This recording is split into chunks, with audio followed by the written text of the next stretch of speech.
Boston Harbor, a Friday morning in July 1926, 20 minutes before 9. Edward Colby, 37, a shipping clerk, stood at the rail of the steamer Dorothy Bradford with his wife Ruth and their 2 children, Margaret, 9, and Paul, 6, as deckhands finished loading trunks and hampers for the week ahead. The Colbys made this same crossing every July, the same boat, the same 9 o'clock departure, bound for a week in a rented Provincetown cottage, and Edward had never once explained to Margaret why he insisted on the early boat rather than a later one that left just as often and cost the same fare.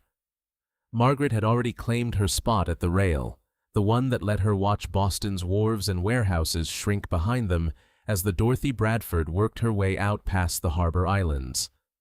Paul, 6, mostly wanted to know how many hours it would take to see the Cape, a question he asked every summer, and that his mother answered the same way every summer, because the honest answer, several hours, depending on the weather and the tide, never seemed to satisfy him twice.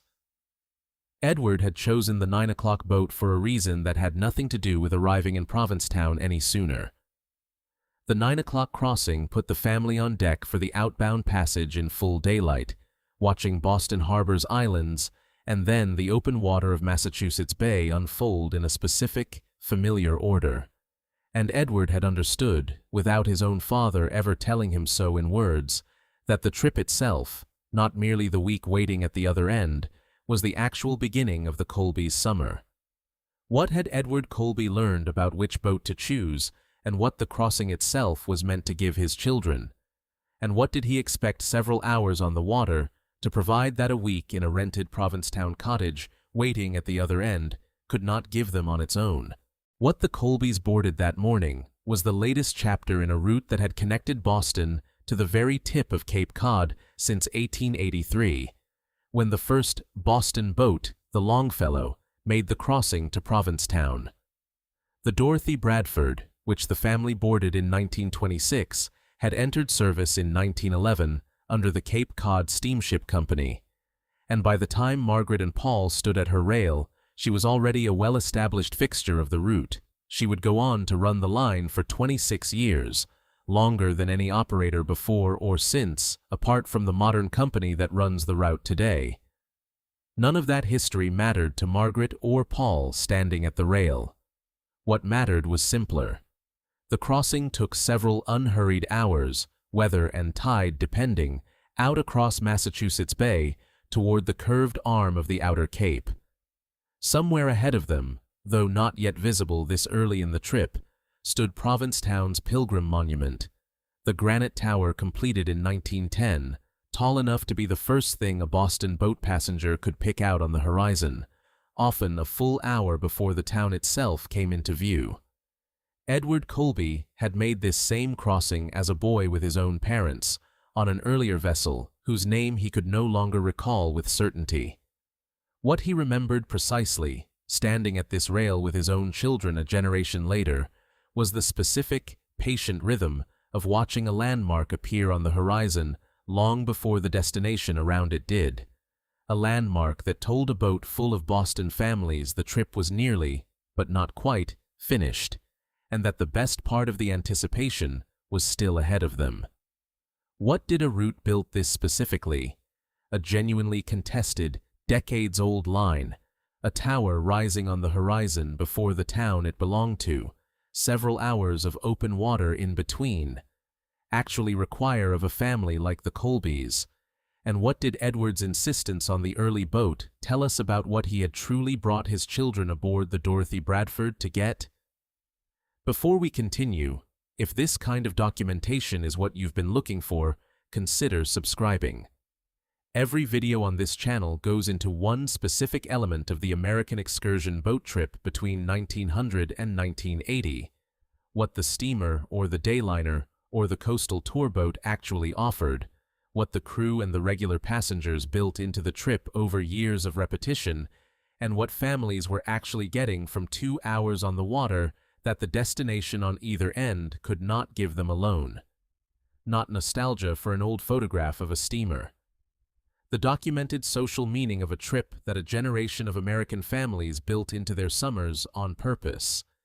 Even if you never took the old Boston boat, what it gave a family, several unhurried hours with nothing to do but watch open water slowly become a Cape Cod shoreline, is something almost no modern trip is built to offer. And if your family took a coastal crossing like this, put it in the comments. Did your family ever take the old Boston boat or another New England coastal steamer? And do you remember arriving by water instead of by road? Next time on this channel, the crowded departure docks of the old Fall River Line steamers, and what an overnight trip from Boston to New York gave a family that a daytime crossing never could. Back to the rail. 2. By late morning, the Dorothy Bradford was well out into Massachusetts Bay, and Margaret was the first of the Colby children to spot the faint gray shape rising from the horizon. The Pilgrim Monument, still a good hour's steaming away, but already unmistakable against the sky. Edward pointed it out to Paul, who had asked, as he did every summer, whether that meant they were almost there. The honest answer was no, not yet, but the tower's slow, patient growth against the horizon over the following hour was, in its own way, the specific proof that the trip was working exactly as it should. The water itself had changed character since Boston, the busy, working harbor traffic giving way to the long, open swells of the bay proper, and then, as the boat drew nearer the curve of the outer cape, to the calmer, more sheltered water inside the arm of the peninsula. Ruth pointed out gulls following the boat's wake and told Margaret, the way her own mother likely had, that gulls this far out meant land. Real land, not simply more open water, was closer than it looked. Edward had made this same crossing often enough, across enough summers, that he had stopped consciously noticing most of it. What he had never stopped noticing, even after 2 decades of nearly identical July mornings, was the specific moment the monument's gray shape sharpened from a vague suggestion into an unmistakable tower, the single clearest signal, more reliable than any clock, that the Colby's week in Provincetown had, in the most practical sense, already begun. What was it about that particular slow-motion reveal? A landmark visible a full hour before the town around it, water changing color and character mile by mile, that made the crossing itself, rather than the moment of arrival, the specific memory a family carried home from a Cape Cod summer.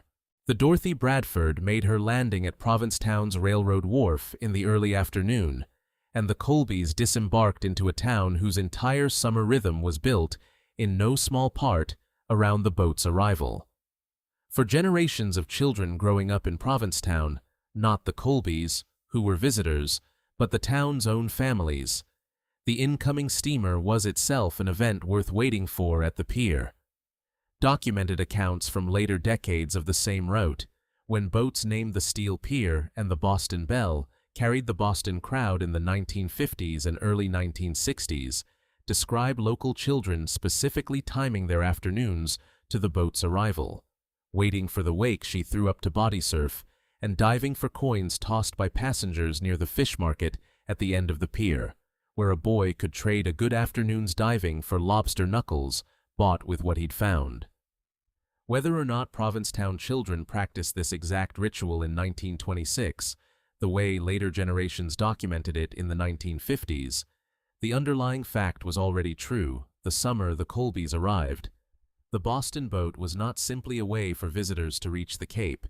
It was a fixture of the receiving town's own economy and daily rhythm, an event that structured a Provincetown afternoon as surely as it structured a Boston family's whole week. Margaret and Paul, seeing Provincetown for the first time that particular July, noticed none of this larger structure. What they noticed was simpler, a town that felt, the moment they stepped off the gangway, like it had been built specifically to receive people arriving exactly the way they had just arrived, by water, after several unhurried hours, with the monument they had watched grow all morning now standing directly above them. What did it mean, for a visiting family like the Colbys, and for the town of Provincetown itself, that the same boat crossing structured two entirely different rhythms at once: a visiting family's whole week and a whole town-specific relationship with its own waterfront? Before you can fully understand why Edward Colby treated this specific crossing as worth the same careful planning every summer, you need to understand what a week in Provincetown actually represented in the annual budget of a Boston shipping clerk's household in the 1920s. The steamer fare itself was modest enough to be within reach of an ordinary middle-class family, but the full week, the rented cottage, the meals, the several days of a father's time away from the office represented a genuine, deliberate annual investment, planned for months rather than decided on a whim. The Boston boat's own operators understood this rhythm from the inside, a route that ran passengers to a single seasonal destination, rather than a network of everyday commuter stops, depended entirely on families like the Colbys committing to the trip well in advance, booking passage and a cottage together, arriving with trunks rather than a single overnight bag, planning an entire week's household around a single outbound and a single return crossing. The crew who worked the Dorothy Bradford saw this same pattern summer after summer, families arriving with the unmistakable luggage of a full week's stay, distinct from the lighter loads of day trippers or business travelers making a shorter coastal hop. Edward did not think of the week in Provincetown as an indulgence, any more than his own parents had when they made the same trip decades earlier. It was, in the specific economy of a Boston family's year, simply what a summer was supposed to include, the one dependable, anticipated week that gave the rest of the year its shape. What did it mean for the Colbys and for the hundreds of Boston families who made this same annual commitment? That an entire year's rhythm could be organized around one specific week, reached by one specific crossing, on one specific boat? Before you can fully understand why the Colbys' loyalty to one specific boat mattered, you need to understand how unusual that loyalty actually was on the Boston-Provincetown route. Since the Longfellow first made the crossing in 1883, the line had been, by its own later chronicler's account, a genuinely contested and unstable business. Companies rising and folding, vessels changing hands, competitors underpricing each other for a passenger trade that, however beloved by the families who rode it, never quite produced the steady profits its operators hoped for. The Dorothy Bradford's 26 years under a single company was the exception, not the rule. Boats named the Cape Cod, the Yankee Clipper, the Romance, the Naushon, the Acorn, the Northern Light, and the Truth would all eventually take their turn on the same route across the 20th century, each one a different company's answer to the same basic unresolved question of how to make a seasonal coastal excursion line actually pay. None of this instability was visible to Margaret or Paul, who knew only the Dorothy Bradford, the only Boston boat that had ever existed as far as their own memory went. It was visible to men like Edward, and to the crews who worked the boats, who understood that a family's simple, repeated loyalty to one specific vessel was itself a kind of achievement. The Dorothy Bradford had done something most of her rivals and successors could not, keeping a single company's flag flying over the same route for more than a quarter century. What did it mean for a family like the Colbys and for the town of Provincetown that depended on the boat's business every summer, that the specific vessel carrying them across Massachusetts Bay had managed to outlast so many competitors on a route that had proven, again and again, remarkably difficult to run at a profit? The Colbys' 1926 crossing sat comfortably within the Dorothy Bradford's long, stable run. She had already been on the route 15 years and would run 11 more. What Edward could not have known, standing at that rail with Margaret and Paul, was how directly a single piece of new infrastructure, built just a few years later, would end the boat's career entirely. The Cape Cod Canal had opened in 1914 with low, electrically operated drawbridges at Bourne and Sagamore, bridges that provided only 41 feet of clearance when closed and required time to fully open, a real limitation for both canal shipping and, crucially, for the automobiles that increasingly wanted to cross into Cape Cod by road. Beginning in 1933, the federal government undertook the construction of entirely new bridges at both crossings. High, fixed spans providing a full 135 feet of clearance, requiring no opening or closing at all. The new Sagamore and Bourne bridges opened together on June 22, 1935, transforming automobile access to Cape Cod almost overnight. A family that had once needed to plan an entire day around a fixed steamer schedule could now simply drive across the canal whenever it suited them, with no tide, no weather, and no company timetable standing between them and the Cape. The Dorothy Bradford made her final season on the Boston Provincetown run in 1937, just 2 years after the new bridges opened, a specific, documented, remarkably tight sequence of cause and effect that neither Edward Colby nor his children could have anticipated at the rail in 1926. The boat had not failed her passengers. She had simply been competing, by the mid-1930s, against a bridge that let a family reach the same destination on its own schedule, in its own car, without ever needing a boat at all. What does it mean that the specific, decades-long stability the Colbys had come to depend on, the Dorothy Bradford, running reliably every summer since before either child was born, ended within a single decade of a new bridge opening less than 60 miles from where the family had always boarded? Paul Colby drove his own family across the new Sagamore Bridge for the first time in the summer of 1939, 2 years after the Dorothy Bradford's final season, taking the same week's vacation his parents had always taken, to nearly the same stretch of Provincetown shoreline, in a fraction of the time it had once taken by water. He did not think, that first drive, about the old crossing at all. There was no reason to. The bridge had made reaching the Cape simpler than it had ever been in his father's day, and a rented cottage and a full week's luggage no longer required a steamer ticket booked months in advance. What the bridge gave Paul Colby, a crossing measured in minutes rather than an entire morning built around a fixed 9 o'clock departure, a car full of luggage instead of a hold full of trunks, and a trip that needed no schedule, no tide table, and no dependence on a single steamship company's decision to keep the same boat running summer after summer. What it did not give him, a rail his own children could stand at while a landmark grew slowly from a smudge on the horizon into an unmistakable tower. A full hour of patient watching that told a boat full of families the week was, in the most practical sense, already beginning. A crossing itself, not the destination, but the several unhurried hours in between, that had somehow become, in his father's memory, more vivid than any single afternoon spent in Provincetown itself. Paul Colby did not know, driving across the new bridge that first summer, that this was what his father had been giving him every July of his own childhood.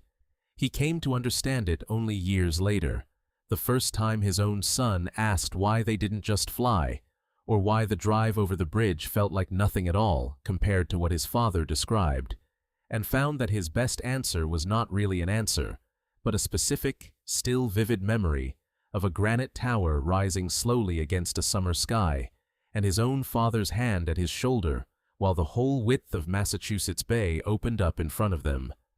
The rail had known what to do with a boy standing at it for several unhurried hours. No one had thought to ask the bridge to.